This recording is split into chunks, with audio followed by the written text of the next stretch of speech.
Admiral Kextar stood on the bridge of his mighty warship. His claws tapped against the metal rail as he watched the stars. The Valerian Empire had ruled this part of space for 300 years. No one dared to challenge them. "Sir," called his communications officer.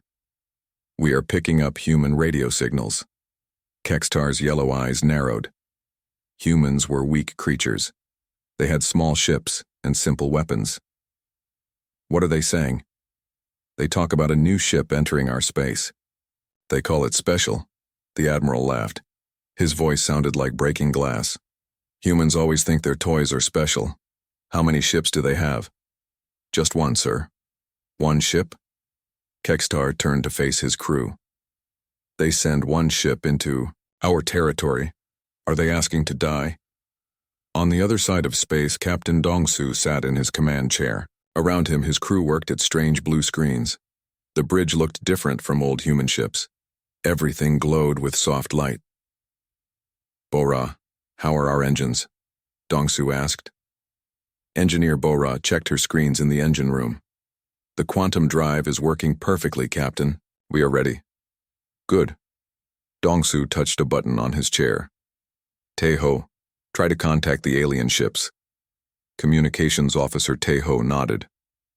"Yes, sir." He pressed several buttons. "This is the UES Quantum Dawn calling Valerian ships. We come, in peace." But something strange happened. The quantum engines made their radio signals act weird. The message seemed to come from many places at once. On the Valerian ship, the communications officer looked confused. "Sir, the human message is coming from everywhere. Our computers cannot find where their ship is." Admiral Kextar stood up. His tall body cast a shadow across the bridge. "Show me their ship on the main screen." The large screen showed empty space. Stars twinkled, but no ship appeared. "Where is it?" Kextar demanded. "Sir, our sensors show something strange. The readings make no sense." Suddenly, a human ship appeared on screen.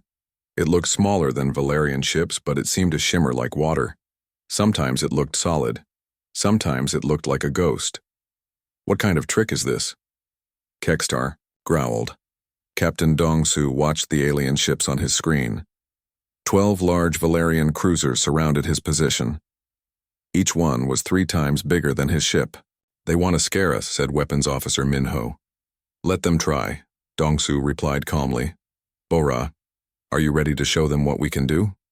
In the engine room, Bora smiled. "Quantum systems are charged and ready, Captain." "Minho, prepare quantum torpedoes." "Ready, sir." Admiral Kextar opened a channel to the human ship. His voice boomed across space. "Human vessel, you are in Valerian space without permission. Power down your engines and prepare to be boarded." Captain Dongsu listened to the alien's words. He had heard this before. The Valerians always acted like they owned everything. "Taeho, send them our reply." "Yes, sir." Taeho spoke into his microphone. "Valerian fleet, we are in neutral space. We have the right to be here. You have no rights here, human. Surrender now, or we will destroy you." Dongsu looked at his crew. They all waited for his order. "Bora, engage quantum displacement." "With pleasure, Captain." Bora pressed a series of buttons. The quantum dawn began to change. The ship's quantum engines created something impossible. The ship started to exist in many places at the same time. On the Valerian ships, alarms began to ring. "Sir," shouted the sensor officer. "The human ship is everywhere." Admiral Kextar stared at his screen in shock. The quantum dawn appeared in 17 different positions around his fleet. Each image looked real and solid. "Which one is the real ship?" he demanded. "I don't know, sir. Our computers say they are all real." "That's impossible." But it was happening. The human ship surrounded the entire Valerian fleet. Each copy of the ship moved independently. Some flew above the alien vessels, others moved below. A few appeared right next to the Valerian ships. "Captain," Minho reported, "quantum torpedoes are ready." "Fire one torpedo. Show them what it can do." Minho pressed a button. One quantum torpedo left the ship. But like the ship itself, the torpedo existed in many states at once. It flew toward the Valerian fleet along multiple paths simultaneously. Admiral Kextar watched in horror as the torpedo approached his ships from every direction. His weapons officer tried to shoot it down, but the defensive guns could not target something that existed everywhere at once. The torpedo struck one of the Valerian cruisers. The ship's shields flashed and died. The cruiser went dark, floating helplessly in space. "How did they do that?" whispered the admiral. On the Quantum Dawn, Dr. Hyojin watched her instruments. "Captain, the quantum field is stable. We can maintain this formation as long as needed." Captain Dongsu stood up. "Tae-ho, send another message to the Valerian admiral." "Ready, sir." "Admiral Kextar, you have seen our power. We do not wish to fight, but we will defend ourselves. Leave this space in peace." Admiral Kextar looked at the 17 human ships surrounding his fleet. His hands shook with fear and anger. For the first time in his life, he did not know what to do. "Sir," his communications officer whispered, "what are your orders?" The proud Valerian admiral stared at the impossible sight before him. Everything he knew about war had just changed forever. Admiral Kextar's hands would not stop shaking. He stared at the 17 human ships that surrounded his fleet. His communications officer waited for orders, but the admiral had no words. "Sir," whispered his second-in-command, "should we retreat?" "Retreat?" Kextar's voice cracked. "The Valerian Empire has never retreated, not once in 300 years. But what choice did he have? One human ship had become many. Their weapons could not be stopped. One of his cruisers was already dead in space.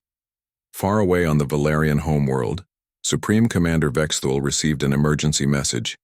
He was in the middle of eating his morning meal when the communication screen flashed red.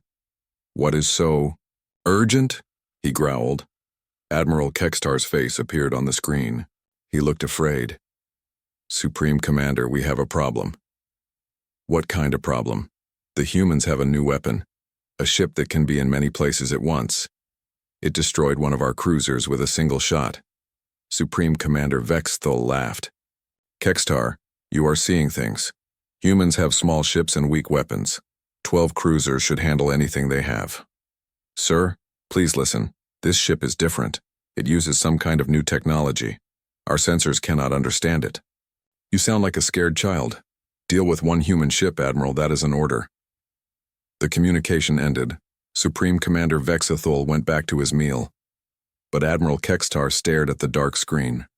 He was alone. On the Quantum Dawn, Captain Dongsu watched the alien ships. They had not moved for 10 minutes. He knew they were confused and scared.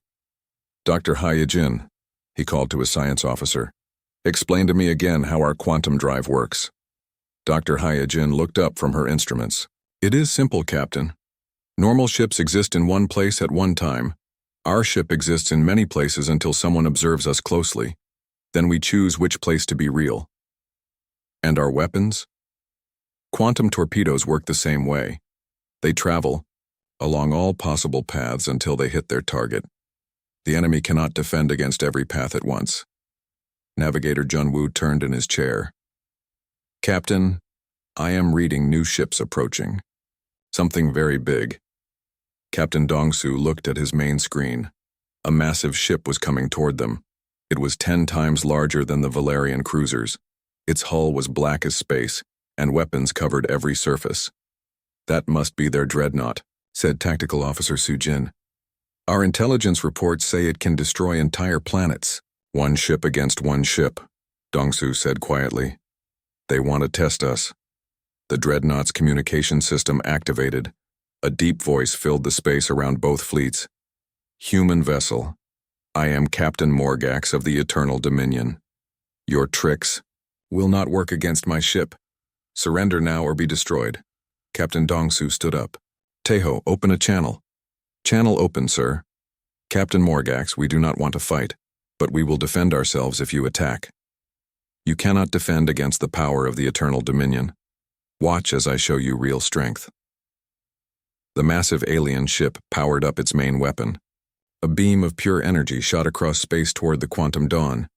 The beam was so powerful it could cut a moon in half, but the beam passed through empty space.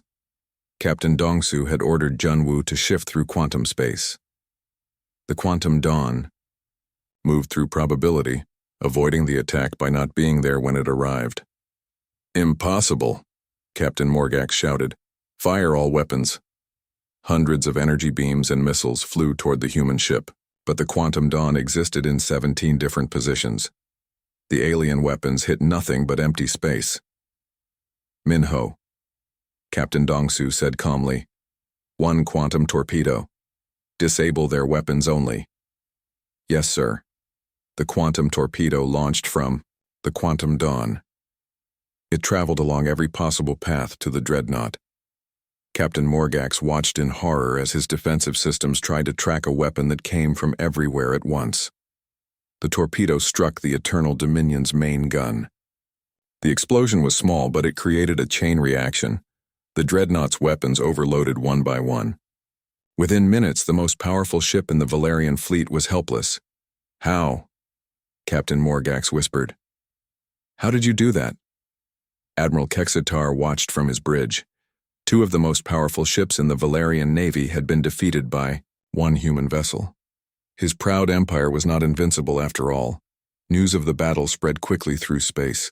On planets across the galaxy, alien species heard the impossible story. The Valerians had been beaten. The humans had won. On the human colony world of New Sol, people danced in the streets. For years they had lived in fear of the Valerian Empire. Now they had hope. In the Valerian capital, Supreme Commander Vexthal finally understood. He sent urgent messages to every Valerian fleet. "Do not engage human quantum ships. Repeat, do not engage." But it was too late. The balance of power in the galaxy had changed forever. Captain Dongsu received new orders from Earth. More quantum ships were being built. Soon, humanity would patrol the entire sector.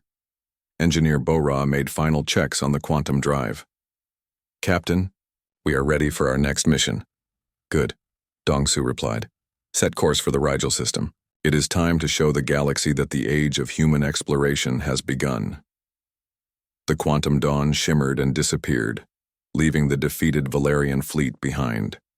In the vastness of space, a new chapter of galactic history had started. The humans were no longer the weak species that everyone ignored. They were the future.